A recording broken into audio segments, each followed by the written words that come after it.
31 years after a sophisticated South Side Chicago robbery faded into silence, a quiet city auction cracked open the first clue. Among a mundane catalog of seized items, a weathered gold bracelet with faded initials sat unnoticed. That one forgotten relic was about to revive a mystery law enforcement had long abandoned. In November 1991, a well-known luxury boutique on Chicago's South Side fell victim to one of the most efficiently coordinated armed heists in Illinois history. The store, Rosen & Keel Jewelers, had been a staple of the neighborhood for over 15 years, owned and operated by respected craftsman and local business leader Dennis Alston. The shop specialized in custom gold settings and rare diamonds, prized not only for its inventory but for Alston's strong ties to the community. That reputation would unravel in under 20 minutes. The break-in was precise, choreographed, and executed with an insider's understanding of the shop's security. According to the official timeline, at 11:06 p.m., motion sensors triggered in the building's side hallway and rear vault corridor. 7 minutes later, responding units from District 4 arrived to find the interior gutted. Two of the store's main showcases had been shattered, the vault in the rear left ajar, and the night's sealed shipping parcels, 3 in total, were gone. No staff remained on site. Security guard Damon Royce was found zip-tied and semi-conscious inside a cleaning supply locker. His account was chilling and rehearsed. He'd let in 2 individuals he believed were early transport couriers before being overpowered and knocked out. Detectives interviewed Royce within hours. His injuries, a minor cranial contusion and superficial wrist abrasions, corroborated the broad strokes of his story. A background check showed a clean record, 4 years of employment at the store, and no signs of financial distress. He claimed that every night around 10:45 p.m., high-value merchandise was placed in 3 gray crates for scheduled overnight pickup. That night's routine, he said, was no different. Each night, a contracted armored courier would retrieve the merchandise between 11:15 and 11:30 p.m., transporting it to a secure depository in downtown Chicago. According to Royce, when he heard the knock slightly ahead of schedule, he assumed the team had arrived early. But once the door opened, the plan turned. Forensics found nothing useful. No viable prints, no foreign DNA, no shoe impressions outside a short trail in the carpeted hallway. The camera system had been down for 10 days, pending vendor maintenance per an incident log, and the technician's appointment had been rescheduled twice. There was no sign of forced entry. The side door showed no tampering, the lock was intact, and the code panel had no malfunction reports. Inside, 2 of the central glass cases had been breached, likely using a flat-edge crowbar. Several empty velvet trays littered the floor. Analysts estimated just under $1.1 million worth of inventory missing. Loose-cut diamonds, platinum-linked necklaces, gold-laden watch sets, and at least 2 bespoke engagement ring orders, all part of the nightly transfer crates, all logged with detailed insurance records just a week prior during a routine audit. Investigators had a complete, itemized breakdown of what had been taken, but nothing to explain how.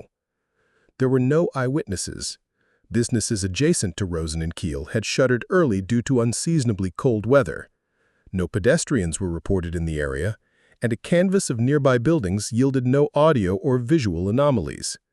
With no suspect vehicle, no credible leads, and no immediate irregularities in employee interviews, the trail went cold by the end of the second week.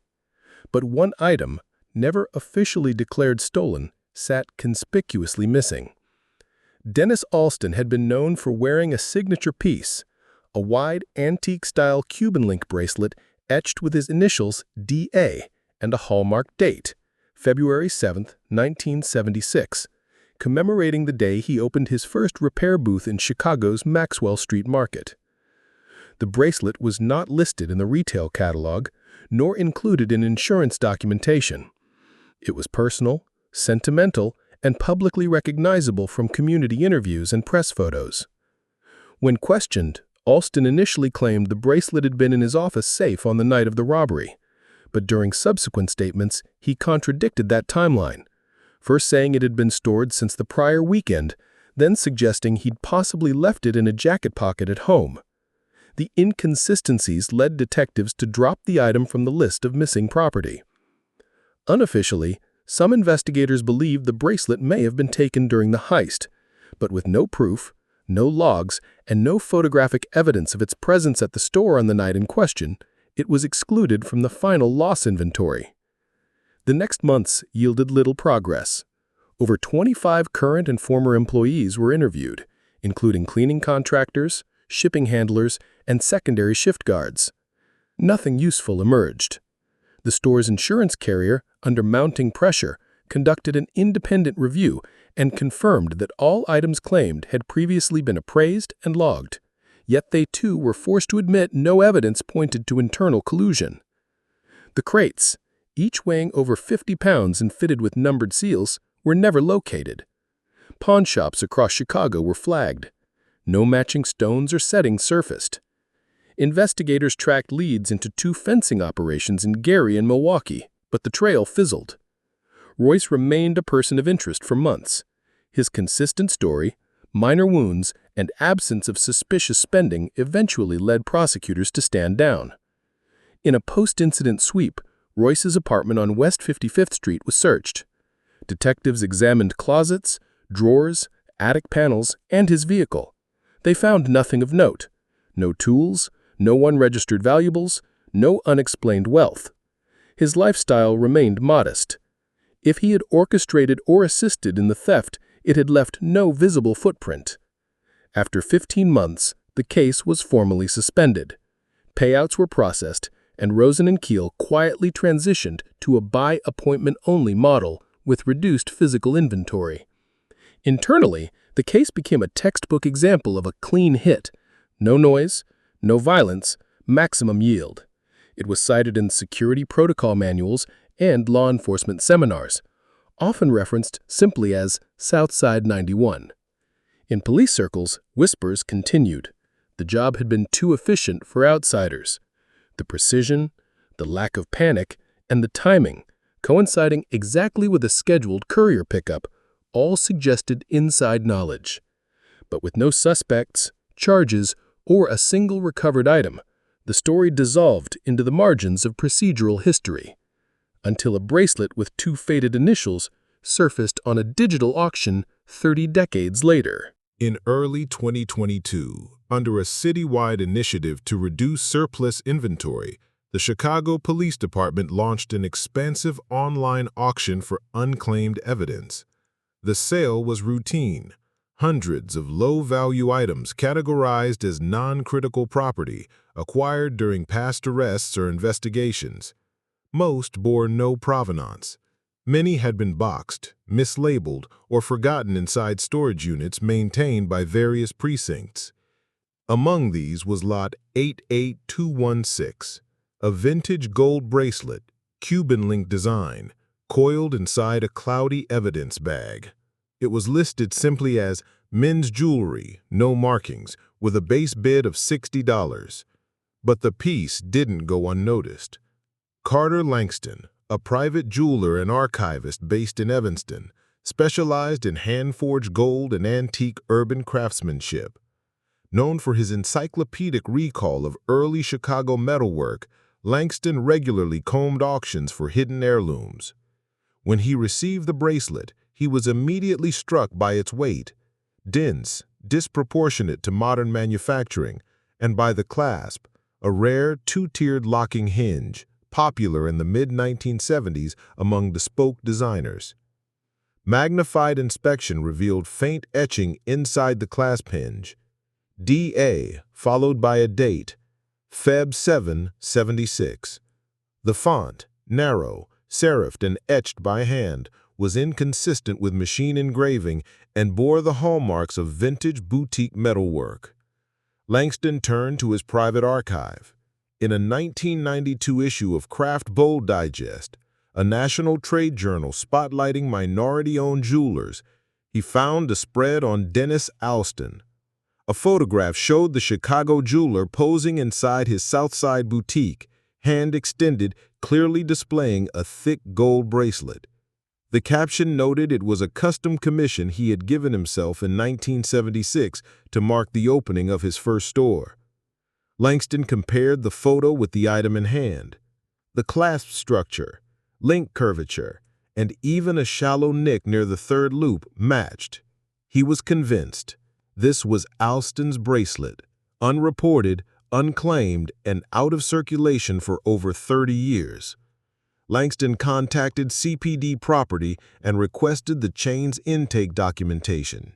The file indicated it had entered evidence in March of 2004, tagged during a narcotics arrest in Pilsen. The suspect, a man named Charles Broom, had been booked under a pseudonym. His personal effects included miscellaneous jewelry, this bracelet among them, and several counterfeit currency sheets.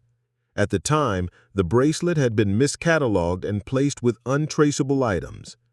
The arrest record showed no connection to the 1991 robbery. Broom hadn't surfaced during the original investigation and had no criminal history that intersected with Rosen & Keel or its employees. But when Langston forwarded the magazine article and high-res images to CPD's cold case unit, Detective Maureen Ebner reopened the dormant file. Ebner traced the 2004 arrest to a now digitized evidence log. The man booked as Charles Broom was actually Franklin Tile, a career petty offender with multiple aliases. Further review of familial records revealed something that immediately triggered alarm. Tile was the maternal cousin of Damon Royce, the Rosen & Keel night guard who had been on duty the night of the heist. That link, previously undocumented, recast the entire narrative. Investigators located Tile in a halfway house in Berwyn. He had recently been released on probation for a parole violation. Under the pretext of a routine probation check, Ebner brought him in for a voluntary interview. She began with neutral questions, probation compliance, employment history, before sliding the photo of the bracelet across the table. He barely looked at it. He said, "Don't remember that." But when shown the magazine image of Dennis Houston wearing what appeared to be the exact same bracelet, he stiffened. Ebner pressed. She told him about the engraving, the initials, the intake file, the connection to his cousin. He said nothing. When she suggested that his cooperation could affect how certain lingering charges might be handled, his posture changed. After a pause, Tile leaned forward and spoke for the first time in detail. According to Tile, the robbery had been orchestrated by Royce, not in haste, but over a span of months. He'd been brooding over the idea since early fall of 1990. The store was flush with high-end merchandise. Every night, the highest value items were boxed and left inside a sealed room awaiting pickup by armed couriers. Royce knew the schedule, the codes, and the alarm loopholes. All he needed was muscle and a way to vanish the merchandise. Tile, who had served time with a man named Kendrick Kenny Ralston, known in certain West Side circles for his discretion and streetwise logistics, made the introduction. Ralston, skeptical at first, agreed to meet with Royce. Over 2 late-night conversations, they mapped out the framework. Royce would disable one layer of the alarm using his code access. He'd leave the back corridor unlocked and open the service door just before the regular pickup window. Tile and Ralston would enter posing as early couriers. There'd be no resistance. The plan relied entirely on timing, familiarity, and a rehearsed performance. Royce's alibi would be built into the scene. Once the men were inside, he'd pretend to resist, make noise, take a hit, get restrained. They'd lock him in a closet with superficial wounds, just enough for a credible story. He would later claim confusion. They wore uniforms, arrived on schedule. He thought they were legit. No blood, no gunplay, no damage beyond what was necessary. Tile described how they met twice a week in Ralston's auto body garage. No notes, no electronics. They practiced the movements, the hallway path, the door timing, how to carry the crates without tipping the contents. The night of the robbery, they wore basic delivery uniforms, gray slacks, navy jackets, caps designed to blend into the delivery window. The 3 crates inside the vault were the main target. According to Tile, they never intended to rob the display floor. The plan was fast and surgical. Boxes out, door closed, no mess. But when they saw the empty showroom, lit only by emergency night lamps, Ralston decided to improvise. He turned, strode across the floor, and shattered a display case with a rubber-handled fire axe he'd concealed inside his bag. The crash activated a silent seismic alarm, a backup system unknown to Royce and independent of the store's central security panel. They fled.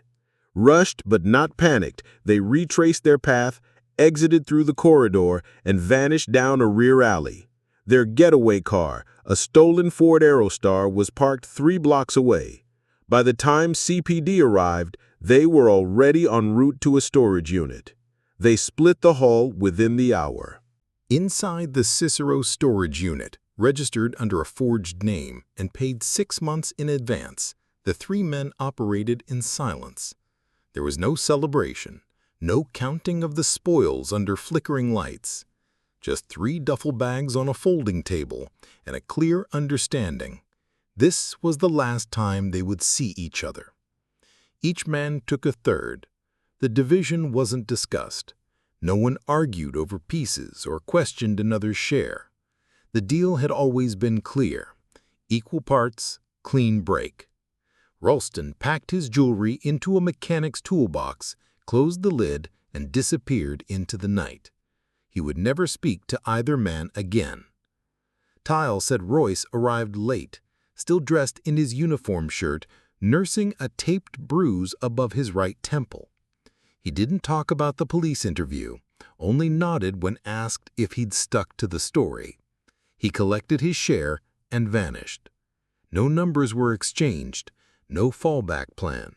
The job was over. After the split, each man buried his trail. Tile retreated to the west side, slowly liquidating pieces through fringe dealers and out-of-town buyers. Stones were removed from their settings and sold individually. Gold was melted down in 2 separate shops, one in Joliet, one in Detroit. The bracelet, he admitted, was never part of the main haul. According to Tile, Royce had taken it separately. It was kept in a small wall safe behind Alston's office, a place only he knew existed. It hadn't been included in the crate manifests or insurance audit because it wasn't part of the retail floor.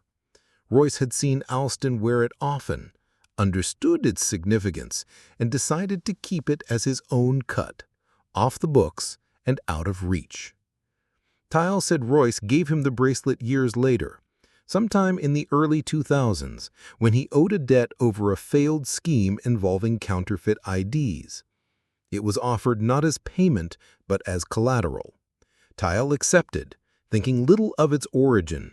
It was gold, heavy, easily fenced. But for some reason, he never sold it. When asked why, Tile shrugged. "Felt cursed," he said.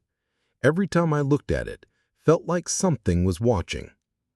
By then, the statute of limitations on the robbery had long expired.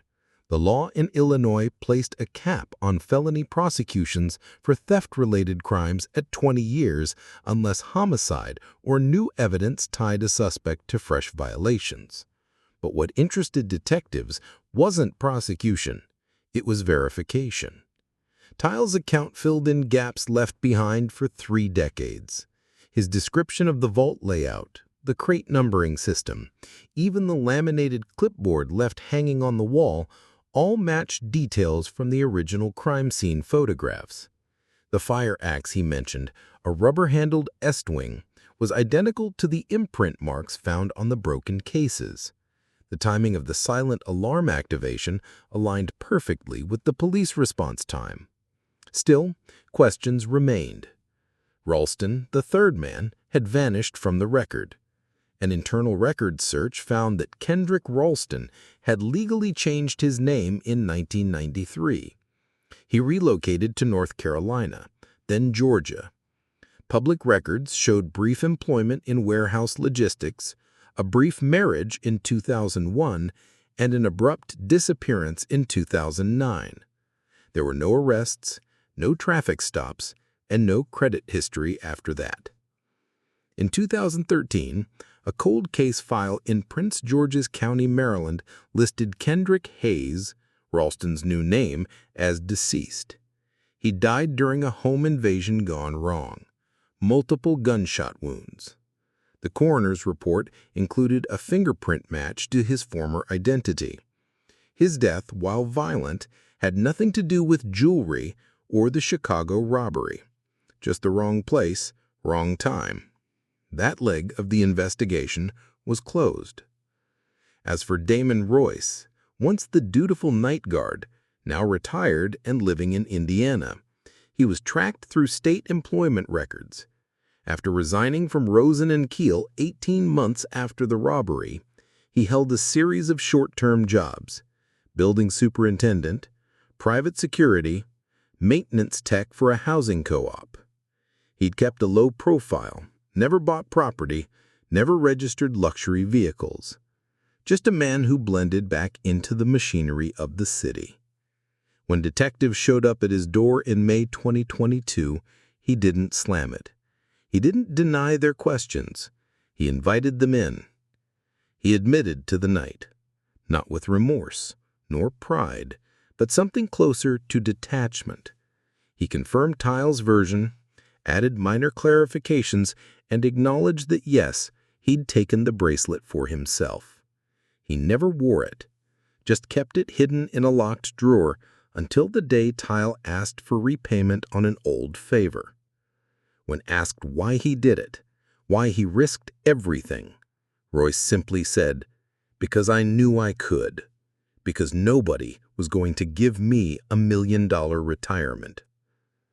Detectives considered perjury charges for his original false statement in 1991, but ultimately declined. The statute had expired. The robbery, while confirmed, remained legally beyond prosecution. There were no active charges left to file. The case was closed administratively, solved, but not sentenced. The bracelet, now authenticated beyond question, was returned to Dennis Alston, aged, retired, and living quietly in Oak Park. He hadn't seen the piece in 31 years. He held it in both hands and wept quietly at the precinct's property room. The space that once housed Rosen & Keel was long gone, now a tax office on a corner few remembered. But the story, once buried under decades of silence and clerical oversight, had finally found its end. The city never held a press conference. There was no dramatic headline, no perp walk, no televised admission of guilt. Just an updated case file in the Chicago Police Department's cold case database, marked resolved, non-prosecutable. But inside law enforcement circles, word of the Rosen & Keel resolution spread fast, shared in precinct training modules, cold case briefings, and hallway conversations. Not because it ended in convictions, but because it ended at all. The bracelet, that one overlooked object, had forced a dormant case into motion. It illuminated the quiet gaps in procedure, how a mislabeled artifact, buried in a stack of forgotten evidence, could outlast memory, alibis, and even law. The final report, prepared by Detective Ebner and her team, stretched across 178 pages. It detailed the sequence of events, corroborated statements, and physical evidence, now reclassified under verified narratives. Forensic examiners had completed high-resolution scans of the bracelet's engraving, confirming hand tool marks consistent with 1970s-era boutique methods. Metallurgical testing matched the gold alloy to the same composition used by Alston's original workshop on West Jackson. Tyle's statement, while unpunishable, was preserved in transcript form. So was Royce's, recorded in a suburban interview room on May 17, 2022. Both men spoke plainly. No dramatics, just the recollection of three lives that briefly converged over a window of opportunity and then vanished apart. For Tyle, there would be no legal fallout. His last known offense, possession of controlled substances, was already adjudicated. The bracelet, technically seized by police in 2004, had not been sold, trafficked, or destroyed. It had sat untouched for 18 years. Statutory restrictions blocked even a misdemeanor charge of possession of stolen property. The law, in its limited reach, had aged out. For Royce, the consequences were purely historical. He would never work in security again. His role was now a matter of record, an orchestrator of an inside job, a man who had manipulated timing, access, and trust with surgical precision, but it also aged beyond suspicion. The statute of limitations for robbery in Illinois had passed in 2011. No charges, no court date, no restitution. Detectives briefly considered civil proceedings, an avenue for Rosen & Keel's insurance providers to recoup losses. But the company had dissolved in 1995, absorbed by a boutique firm that no longer operated under its original name. The claims had been settled, the business closed. There was no entity left to pursue recompense. What remained was a question: had it all been worth it? In taped interviews, neither Royce nor Tyle expressed remorse, but neither glorified the act. Their tone wasn't celebratory, it was clinical. They viewed the heist as a moment in time, a calculated deviation from ordinary life, a brief deviation that, thanks to perfect silence and 3 clean exits, had succeeded beyond expectation. Yet the bracelet's reappearance showed a crack in that silence. Forensic analysts reviewing old intake forms from the 2004 narcotics arrest discovered something else: a receipt stub tucked behind a property inventory sheet. It belonged to a pawn shop in Gary, Indiana, dated March 19, 2004. The signature, F. Tyle. Though the item listed was a generic gold chain, the document added weight to his broader confession. Small, forgotten relics of the past now lined up in neat rows. Even so, not every piece found its place. The third man, Kendrick Ralston, had taken his version of the story to the grave. In Maryland's incident report from 2013, there was no mention of jewelry or past felonies. He died under an alias in a state where no one asked about his Chicago ties. It was only after Tyle's cooperation that the cold case team connected his fingerprints to the original heist. Ralston's role remained the most elusive. His motivations, his regrets, if he had any, were gone.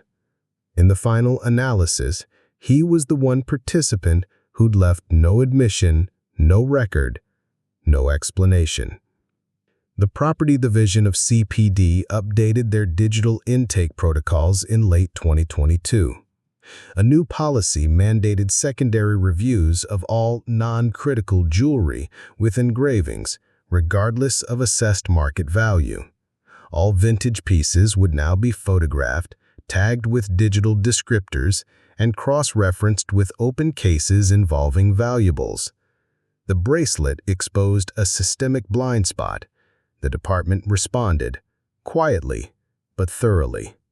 Meanwhile, in Evanston, Carter Langston, the jeweler who had first spotted the initials inside Lot 88126, was recognized by the department in a closed ceremony. No press, just a formal commendation and a handshake from the deputy chief. "You read the details," he was told. "Most people scroll right past." Langston declined a reward. "Just glad the story got to breathe again," he said. As for Dennis Alston, now in his 80s, the return of the bracelet offered something that no police report could: vindication. For years, he had claimed the piece was stolen. Investigators had questioned his memory, his motives, even his honesty. But the bracelet's return, still intact, still etched with his initials and that date from 1976, was proof. He kept it inside a glass box now, atop a cedar dresser in his bedroom. It was never meant to be worn again, just seen, just remembered. In an interview with a local historian compiling a series on Chicago's unsolved crimes, Alston was asked if he felt justice had been served. He paused, smiled faintly. "No," he said, "but truth is a kind of justice too." And with that, the case of the Rosen&Keel heist was finally closed, not in a courtroom, not through arrests, but in the quiet return of a single, weathered bracelet that had waited 31 years to be found.